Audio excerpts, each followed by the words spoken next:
minhas colegas e meus colegas, muito boas tardes. É com o maior gosto que estou aqui na qualidade de Presidente do Conselho Distrital de Lisboa da Ordem dos Advogados, neste 8º Encontro Nacional do Instituto dos Advogados em Prática Individual. Os meus agradecimentos ao Conselho Geral, na pessoa do Sr. Bastonário, à direção do Instituto, o Dr. A. Rui Silva, e da Sra. Presidente da Delegação da Amadora, Dra. Cristina Pereira, por terem escolhido uma delegação da área do CDL, mais uma vez, para uma importante atividade e para um importante evento que diz respeito a todos os advogados. E digo a todos os advogados porque não diz apenas respeito aos advogados em prática individual. De facto, hoje a advocacia está a sangrar, há que o dizer. Os advogados, todos os advogados, mas possivelmente com maior incidência os advogados em prática individual, por estarem efetivamente mais desprotegidos, no sentido que estão mais isolados, de que sofrem de um muito maior isolamento do que os outros colegas que ou trabalham como advogados de empresa ou trabalham em estruturas mais complexas. De facto, a verdade é esta. A advocacia sangra, os advogados hoje estão a comer o pão que o diabo amassou. Bom, há uma crise económica, é sabida, que afeta todos os setores e necessariamente também a advocacia, uma crise de valores, mas também uma crise de identidade e da própria representação social do que deva ser a advocacia. De facto, além dos problemas que todos nós sentimos no atraso e às vezes na impossibilidade de receber os nossos honorários, basta dizer-vos, por exemplo, que uma das minhas funções enquanto Presidente do Conselho é despachar os pedidos de dispensa de sigilo.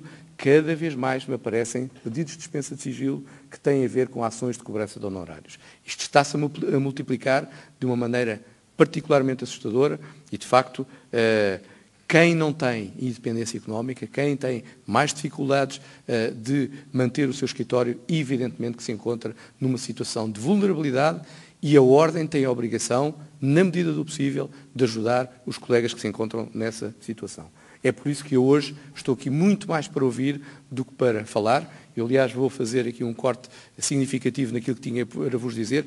Desde logo que o Dr. A. Rui Silva foi particularmente claro nas suas preocupações, que em grande parte são aquelas que eu também comungo e, portanto, não vale a pena repetir o que ele disse, porque assino por baixo, traço grosso e entótomo o que ele disse sobre estas matérias. Mas, de facto, os advogados, todos os advogados, começam a ter problemas sérios de relacionamento com as magistraturas. Hoje em dia, isto começa a ser recorrente, aqui em Lisboa já tivemos mais do que 2 ou 3 casos que me chegaram diretamente ao conhecimento recentemente, os advogados já nem o exercício do seu mandato podem fazer de forma plena, no sentido que, por vezes, quando suscitam um incidente de suspeição relativamente a um juiz, a paga que têm é a de apanharem com um processo de difamação, processo ele que tem consequências penais e, inclusivamente, cíveis. Começam a ser arbitradas indemnizações escandalosas pela simples circunstância de um advogado, em consciência e no exercício do seu mandato, ter levantado algo que era absolutamente fundamental à defesa dos interesses que estavam confiados, qual seja a delegar e provar situações em que houvesse suspeição do julgador. O apoio judiciário é outro dos problemas que nos deve preocupar. De facto, foi lançada uma infâmia sobre a generalidade dos advogados que se dedicam ao apoio judiciário, e sabemos bem o número significativo de advogados que se dedicam ao apoio judiciário, e até hoje ainda não vimos lavada a honra de toda uma profissão. De facto, e felizmente, começam a chegar já notificações de arquivamentos dos processos e, num momento dado, vai ser necessário fazer um ajuste de contas perante a sociedade civil para, de facto, demonstrar que os advogados não são ladrões, que os advogados fizeram o que deviam fazer e que a Ordem dos Advogados sempre disse, e desde logo pela qualificadíssima voz do Sr. Bastonário, que era necessário defender, era necessário separar o trigo do joio. Nunca a Ordem teve nenhuma postura corporativista de defesa cega de alguém só por ser advogado. Sempre dissemos, é necessário saber quem prevaricou, é preciso separar o trigo do joio e tirar necessariamente as ilações do que aqui se passou. Num momento dado, e esse momento não tarda muito, vai ser necessário de exigir publicamente responsabilidades perante quem enlameou toda uma classe. Sobretudo, toda uma classe que se dedica de uma forma genérica, com grande empenho, à defesa dos interesses dos seus patrocinados, que bem sabemos são sempre as pessoas que têm mais necessidades e menos faculdades de se defenderem através de advocacia em prática privada. Está em discussão atualmente no Parlamento uma proposta de lei relativa ao regime jurídico das associações públicas profissionais. Esta matéria também diz respeito a todos os advogados. Só para vos dar uma ideia, há 3 ou 4 artigos que são verdadeiramente mortais para a advocacia, tal como entendemos. O artigo 4º, que estabelece a aplicação subsidiária do regime dos institutos públicos às associações públicas, com tudo o que isso implica de alguém se poder, e seguramente fazê-lo, imiscuir-se na nossa vida interna. O artigo 27, sobre a possibilidade da existência de sociedades multidisciplinares. E eu recordo-vos que um dos problemas fundamentais para quem trabalha em prática individual é a necessidade de poder competir de uma forma tão igualitária quanto possível quanto as sociedades de advogados, o que seria, se fosse agora admitido em Portugal, como é a intenção do Governo, passar a haver sociedades multidisciplinares que obviamente poderiam começar a contar com capitais de entidades que se dedicam à especulação financeira, de auditores, de contabilistas e que, no fundo, fariam, por essa via interna das sociedades, verdadeira procuradoria ilícita. Ou seja, aquilo que nós verberamos, e bem, e cujas comissões respectivas, quer ao nível do Conselho Geral, quer dos Conselhos Distritais, perseguem designadamente em sede judicial, que é a procuradoria ilícita, por esta via ínfia, passaríamos a ter dentro das próprias sociedades de advogados pessoas a fazerem procuradoria ilícita. Isto é algo que não pode de forma nenhuma ser aceito. É-nos impingido como sendo algo muito moderno, e eu, meus amigos, relativamente a modernices, o que vos tenho a dizer é o seguinte.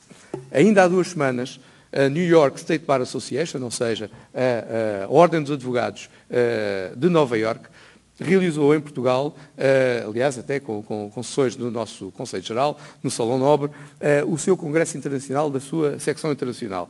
Entre outras coisas, foi-nos apresentado este relatório que eu tenho, e posso disponibilizar a todas as pessoas, que resulta de um trabalho que eles têm vindo a fazer há anos, e pasme-se, em setembro de 2012, a Ordem dos Advogados de Nova Iorque vem dizer que é inadmissível a coabitação debaixo do mesmo teto em sociedades de advogados de outras práticas multidisciplinares. Portanto, quanto às modernices e às grandes inovações, estamos conversados, porque não é esta claramente a tendência atual, enfim, em países até que são, dizem, pelo menos, mais sofisticados de nós.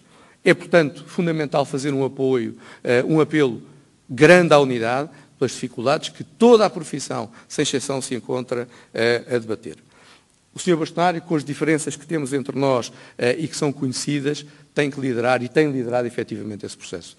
Naquilo que nós possamos explorar o que nós temos de complementar e, na medida em que possamos reafirmar aquilo que nos une, que é muito mais do que aquilo que nos separa, é de facto fundamental levar esse combate até ao fim. Ainda esta semana, só para terem uma ideia, coisas que nós achávamos que já estavam perfeitamente resolvidas há muito tempo, até por lei, continuamos a ter, falo-vos, por exemplo, de Vila Franca de Xira, uma repartição onde já não era reconhecido sequer a prioridade dos advogados de poderem tratar dos seus assuntos com precedência sobre outras pessoas. Isso aconteceu com um vice-presidente do Conselho Distrital de Lisboa, fizemos uma reclamação, vamos agora escrever a todas as repartições e a todos os tribunais, todas as secções do Distrito Judicial de Lisboa sobre esta matéria. Vamos oficiar também a Direção-Geral do Registro do Notariado para que, de novo, sejam referidas estas normas, até de forma explícita, onde elas não estão e onde, pelos vistos, começavam a cair em desuso. A prática individual é, de facto, uma prática que, possivelmente, é mais difícil de fazer hoje em dia.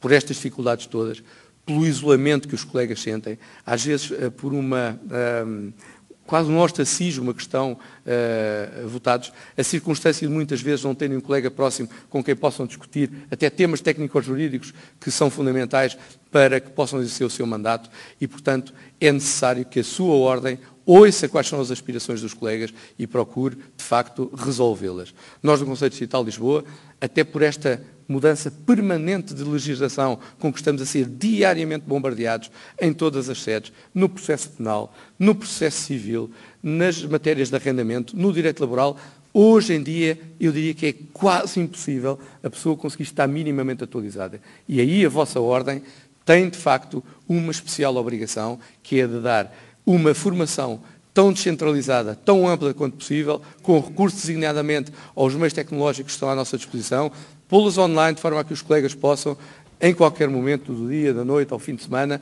aceder a esses conteúdos de formação e poderem, de alguma forma, ajudá-los nessa formação. Era isto que eu tinha para vos dizer. Sejam muito bem-vindos. Eu encaro com grande interesse os debates que aqui vão decorrer hoje, para que possamos tirar ilações e para que o Conselho Distrital de Lisboa, em particular, possa prestar um melhor serviço a todos os advogados, em particular os da prática individual. Muito obrigado.